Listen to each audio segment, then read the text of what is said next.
Hola amigos, bienvenidos a su canal Las Mujeres No Dicen. Gracias por estar aquí.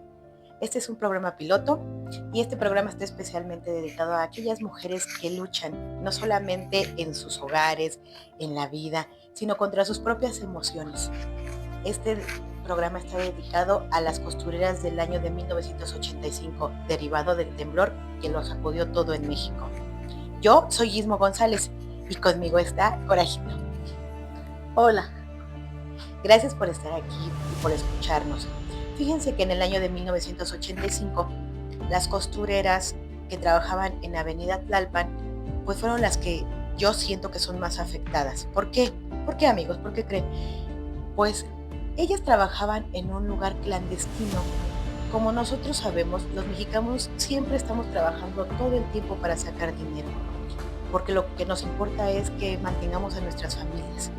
Y bueno, fíjense que el 19 de septiembre de 1985, en la Ciudad de México, un terremoto en la escala de 8.1 Richter sacudió a la ciudad, destrozando muchos edificios. Hubo un caos, hubo muchos muertos y hubo mucha desesperación. Entre ellos, pues las personas que se dedican a la industria textil y que trabajaban en esos talleres clandestinos que eran las costureras.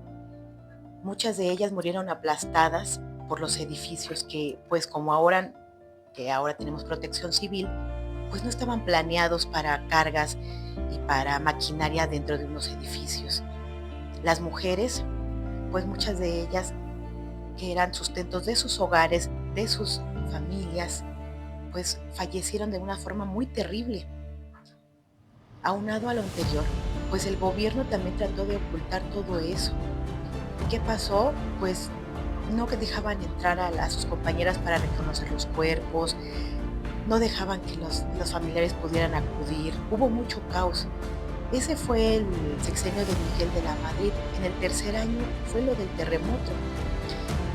Cabe resaltar que muchas de sus compañeras lucharon porque se identificaran esos cuerpos de las costureras, para que no murieran en una fosa clandestina, para que no murieran en el olvido, compañeros. Entonces, qué triste. Esas mujeres no deben quedar en el olvido. Esas mujeres que fallecieron en esos talleres clandestinos no deben de quedar en la incertidumbre, no deben de quedar pues en el olvido, como les digo. ¿Por qué? Porque pueden ser cualquiera de nosotros los que podamos sufrir ese tipo de injusticias. Fíjense que en ese año que fue pues desastroso, Miguel de la Madrid no pidió ayuda, dijo que estábamos bien y dijo que no había ningún peligro, pero gracias a una mujer, o sea, su esposa, que era Paloma Cordero, pues fue valiente y dijo, no, pues sí necesitamos ayuda. Y disculpen que me desvíe un poco de eso de las costureras, pero creo que a veces la fuerza femenina se necesita en estos momentos tan fuertes, tan desgarradores, para tomar una dirección, para poder ser a dónde dirigirnos, a dónde llevarnos, como unas buenas mujeres, como unas buenas líderes. Retomando lo de las costureras, muchas de ellas trabajaban como les comentaba, en lugares clandestinos. ¿Por qué? Porque no se daban de alta en el IMSS, porque no les pagaban realmente sus prestaciones, porque no tenían realmente unas condiciones de trabajo impecables o de forma correcta como lo indica la ley. De hecho, si tienen la oportunidad de ver el documental del 85, hay muchas personas que señalan eso, que las condiciones de trabajo no eran las idóneas. Y aún así el gobierno permitió la instalación de esos talleres, aunque digan que no, y aún así seguían operando. Muchas de las personas que me escuchan tal vez no vivieron esa época del 85, pero la mayoría es una cicatriz difícil de olvidar en esta memoria histórica de la Ciudad de México. Como saben, también en el 2017 hubo un terremoto, que sí hubo caos y hubo mucho derrumbe de edificios, pero no a la magnitud tal vez del 85. ¿Por qué? Porque a lo mejor ya estábamos preparados para algunas cosas, pero en el 85 no había preparación alguna. De hecho, hasta se formaron los topos, Se formaron muchas asociaciones, muchas personas que quedaron sin hogar desde el año del 85 y que hasta la fecha siguen en esos campamentos. ¿Cuántos años han pasado para que ellos sigan sin acceso a una vivienda digna? Pero como ustedes saben, a veces es muy difícil conseguir los medios que nos volteen a ver la prensa, que nos voltee a ver la sociedad, porque mientras los demás estén bien, pues no se van a preocupar por las clases indefensas o las personas vulnerables. Retomando lo del año del 85, muchas de esas mujeres murieron en la clandestinidad. ¿Se imaginan? Un día vas a tu trabajo, hay un sismo que todo lo cambia y ya no regresas a ver a tu familia. ¿Qué sentiría cada uno de ustedes si fuera su mamá, su abuela, su hija, su hermana? Fue una situación muy dura, muy cruda. Recordemos que muchas de las víctimas nunca fueron reconocidas.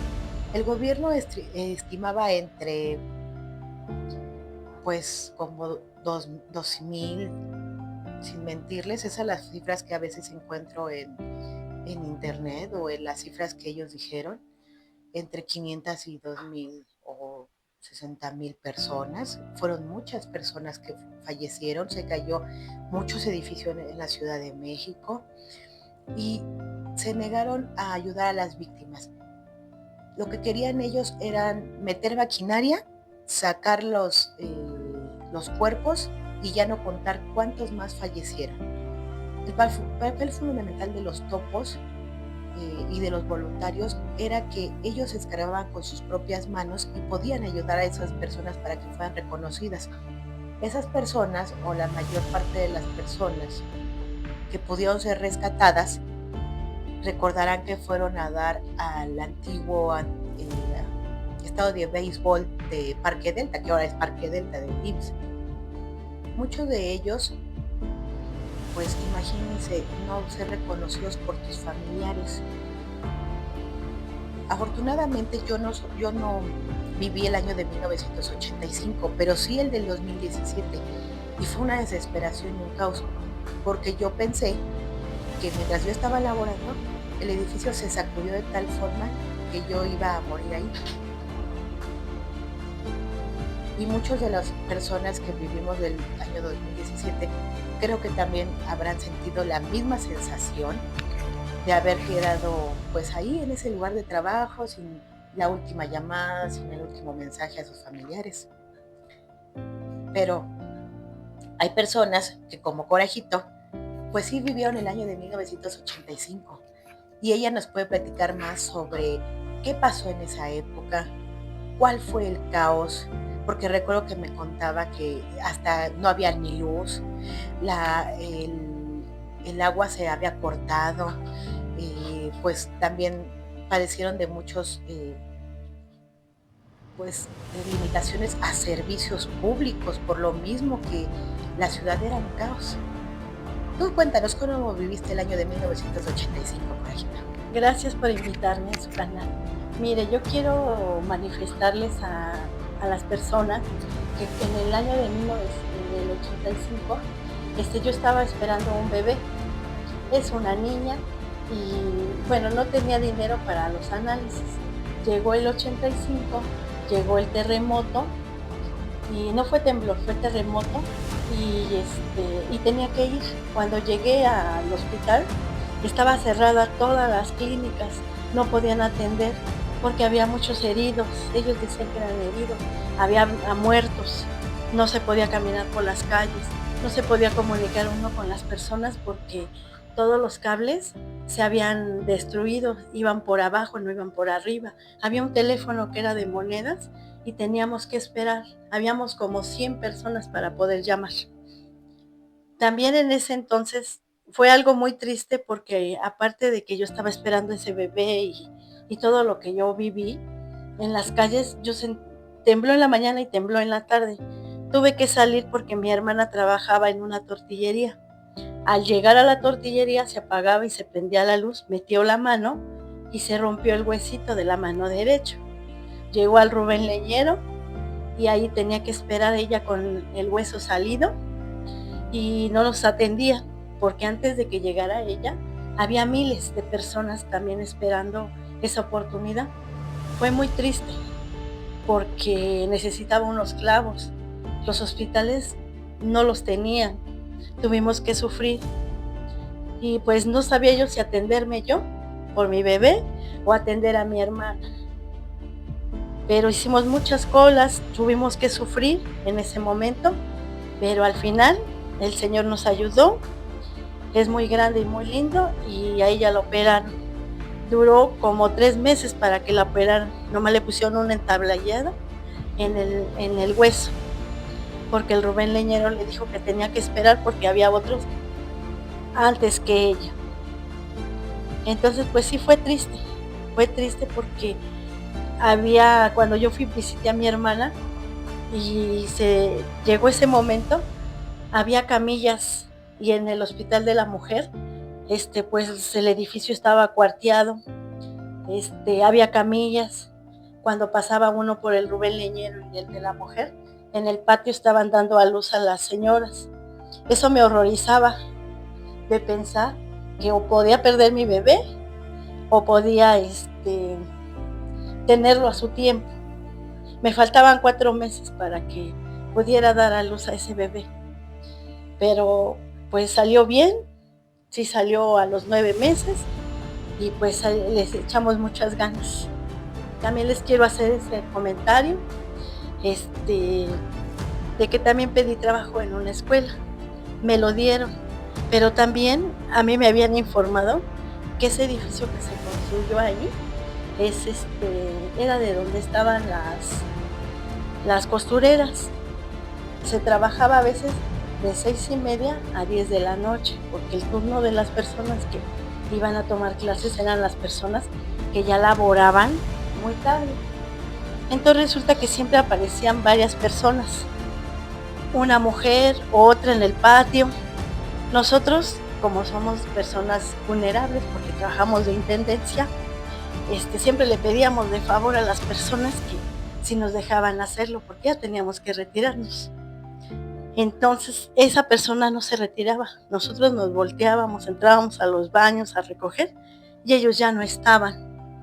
Le preguntábamos a los policías, los de la puerta, ¿qué pasó con estas personas? Ellos hasta a veces nos veían mal porque decían que a lo mejor mentíamos nosotros, porque nadie había entrado ni nadie había salido.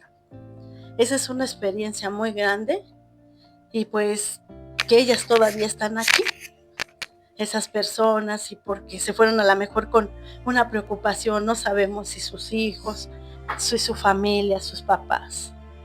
Es muy triste. Gracias. Gracias. Fíjense que, pues, a pesar de todas las demandas que hubo, pues nunca hubo una indemnización justa para esas familias de las fallecidas, de las costureras. Con el comentario, o más bien el testimonio de Corajito, imagínense, que hubo un caos, el gobierno pues se preocupaba por todos, no había una seguridad social tal cual, como ahora que todos los mexicanos, que si explota algo, vamos y dejamos un donativo, vamos, y estábamos en pañales. Pero creo que lo que hubiera sido justo era pues un pago, una liquidación a esas mujeres, que no murieran en el olvido. Si bien es cierto que se hizo un sindicato que era el 19 de septiembre, creo que luego hubo conflictos y se pelearon y entre los agremiados, pues no hubo realmente una unión para poder jugar un papel fundamental y poder reclamar esos derechos, que son indemnizaciones justas para las familias, indemnizaciones justas para pues aquellas personas que sobrevivieron y están mal y que ya tuvieron una discapacidad o pasó algo. Creo que el gobierno le debe mucho a esas personas que fallecieron en esa forma tan trágica y clandestina. Si bien es cierto que los terremotos no se pueden predecir, pero pueden mejorar las condiciones laborales, pueden mejorar las condiciones de trabajo de cada persona, sentirse arropadas. Si te gusta nuestro contenido, danos un like, comparte nuestro contenido.